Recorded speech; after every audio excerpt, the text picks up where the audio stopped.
Rasulullah s.ə.v İslamı təbliğ edəndə o dövrdə olan kölələr İslamı qəbul edir. Bilal, Suheyb, Xabbəb və digərləri radiyallahu anh. Lakin bu kölələrin ağaları başlayır onlara işgəncə verməyə. Onları dindən döndərmək üçün. Heç biri dönmür. Əbu Bakr As-Siddiq radiyallahu anh gəlir o kölələri bir-bir alır, azad edir. Hamısını alır. Bircə Xəbbabın yiyəsi, o da qadın olur. Səhv eləmirəmsə adı Ummu Əmmər olur. Satmır. Bir ona ölənəcən işgəncə verəcəm, döndərəcəm dinindən. Döndərə bilmir. Axırda o kölə ona qalib gəlir. Necə? Bu qadının başında xəstəlik əmələ gəlir.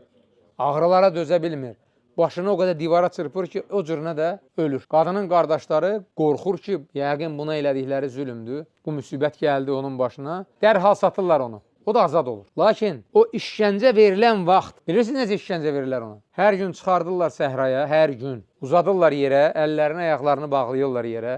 Mıxla vururlar yerə, tərpənə bilməsin. Üstünə ağır bir daş qoyurlar. Altı da qaynar qum, də səhrada. Və bir dəmiri odda qızdırırlar qızarana qədər. Və başlayırlar onun bədəninə dağ basmağa, yandırmağa, dinindən döndərmək üçün. Sahabənin bədənində salamat yeri yox idi. Yanıq-yanıq edər yeri. Amma dönmür dinindən. Axırda dözə bilmir də bu işgəncəyə, səbri çatmır artıq. Gəlir Peyğəmbər sallallahu aleyhi ve sellem yanına, deyir, ya Rasulullah, bizim üçün dua eləməyəcəksənmi? Allah bizə kömək eləsin. Fikir verin, elə kritik haldır ki, bu halda o artıq dözə bilmir. Peyğəmbər s.ə.v ancaq ona elə bir söz deyir ki, o təbəssüm edir, deyir, əlhəmdülillah və çıxıb gedir, deyir, dözəcəm axıra kimi. Nə deyir ona Peyğəmbər s.ə.v? Deyir ki, siz tələsirsiniz. Allah sizə yaxın zamanda qələbə nəsib edəcək, tələsməyin. Sizdən əvvəlkiləri imanına görə mişarla iki yerə bölürdülər. Dəmir daraqlarla başı sümüyə qədər darayıb onu öldürürdülər. Lakin onlar dininə dönmürdü. Sahabə bir anlıq düşünür ki, onu mişarla bölmürlər ki, dəmir daraqla başını daramırlar ki.